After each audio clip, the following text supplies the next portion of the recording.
May the words of my mouth and the meditation of all of our hearts be pleasing to you, O Lord, the one who gives us strength and the one who redeems us. Amen. Amen.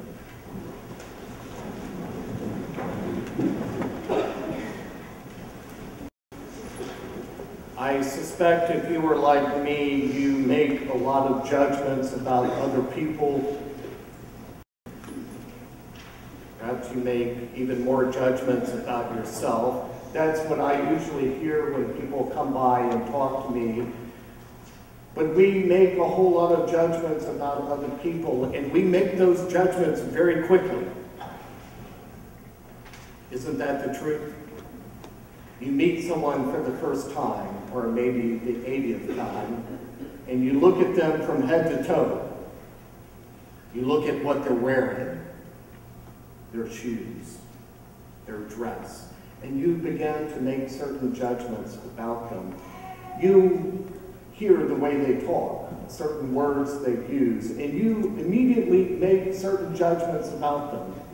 And when you do that, you have already decided, I know what that person is like.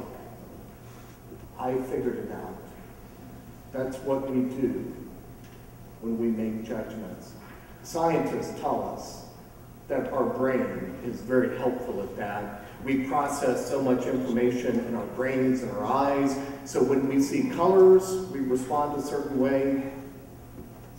And when we meet people for the first time, get to know them, we immediately make a judgment about who they are, even though we don't have a whole lot of information. By God, we know what this person is all about, and we can make a judgment about them. There was a very notable, famous, best-selling book related to this called Blink.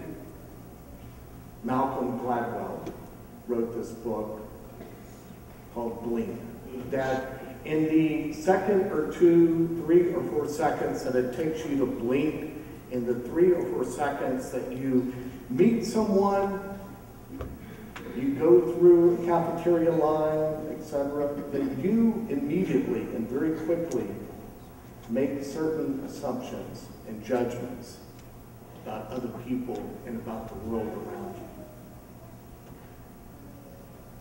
Those who met Jesus were no different. 2,000 years later, we're all still the same. People lured Jesus, tried to trick him into debates and conversations about judging other people.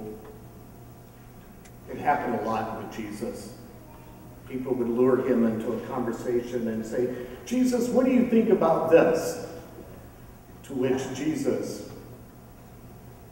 if not always, usually turn the tables to ask, what do you think about this?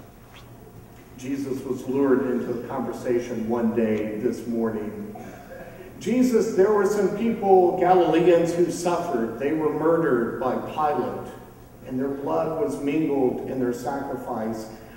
Weren't they horrible sinners? Weren't they bad people for suffering such a fate? And Jesus turned and said, well, if a tower falls on Old King Mill Road,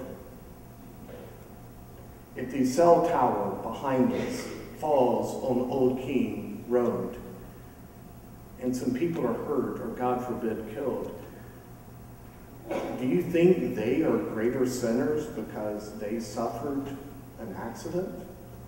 Is that what you think? And so Jesus entered into this conversation, into this trick about how we judge other people and how we judge who is in and who is out in God's kingdom. We do that, don't we? I'm often asked, who do I think is going to heaven? I get that question quite a bit. Who do you think is really going to heaven?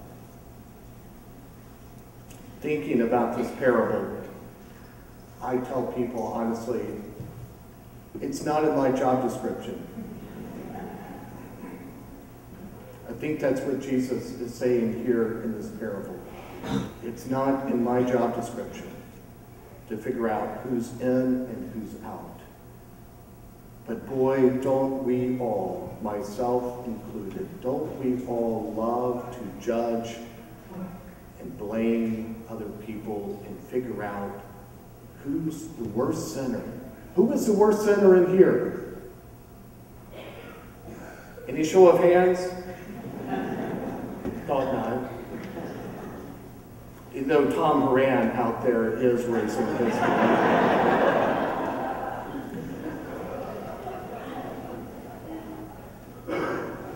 That's what this crowd was asking Jesus.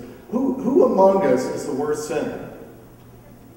And Jesus said, you are asking the wrong question. You don't even know what you're asking. A number of years ago, I lived in Louisiana at the time that Hurricane Katrina hit that part of the world. And living in Louisiana with Hurricane Katrina battering and destroying lives and destroying homes, I remember a couple of evangelists, one in particular who lives in Virginia Beach, I won't mention his name, but one in Virginia Beach, who declared that Hurricane Katrina was God's judgment on sexually immoral people in New Orleans. We've been doing this for 2,000 years, trying to assign judgment and blame on other people. And while we all can laugh, we educated modern people, we can all laugh at this televangelist because we know that hurricanes are formed by atmospheric conditions out in the ocean, not because of people's behavior or moral choices. We know that, and so we can kind of laugh at that. But I wonder if somewhere deep in the recesses of our mind and soul, if we don't attribute that God loves certain people, that God favors Americans.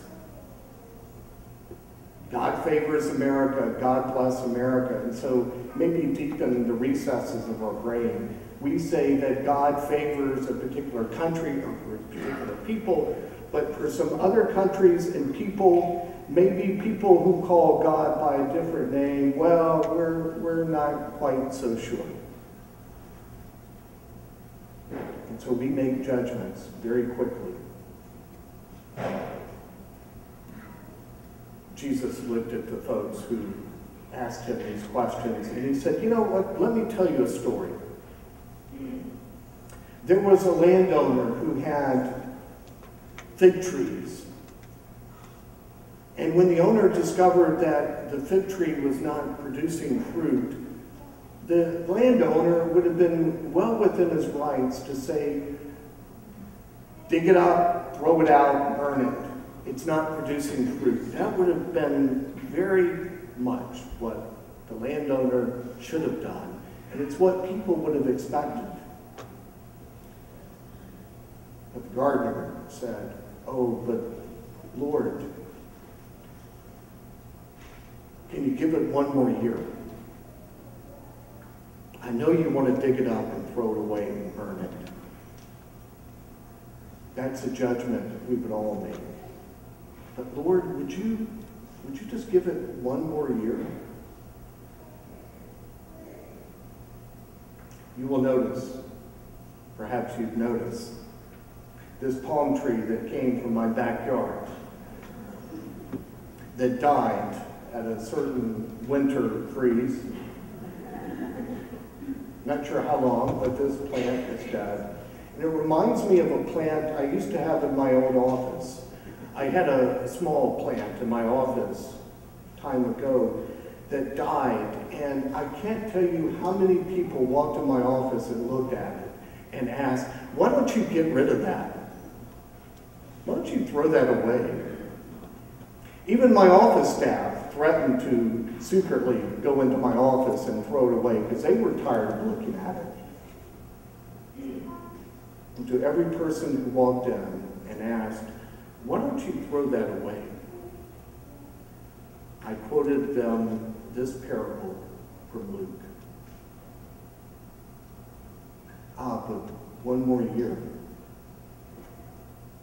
Why don't we give it one more year and see what happens? In just a few days, in a week, there will be a number of us who will be in Honduras at the El Hogar orphanage that we have supported for a number of years.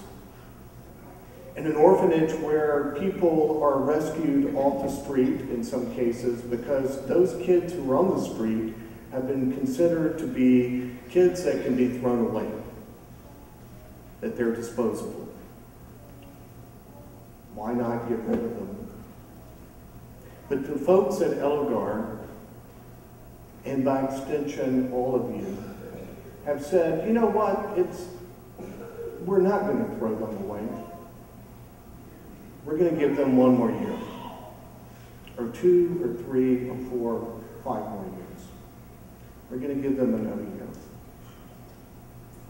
I invite you, when you are ready to consider and judge who is to be done away with, and who's acceptable and who's not acceptable, when we have figured out the world and the way God should run the world and who God should include and not include, when we are tempted to do that, I invite you to remember a plant, a tree, that we would be likely to throw away. And the gardener says, but one more year. Would you give it one more year? As you come to the communion rail this morning, I invite you to look at this poor, pitiful, dead plant.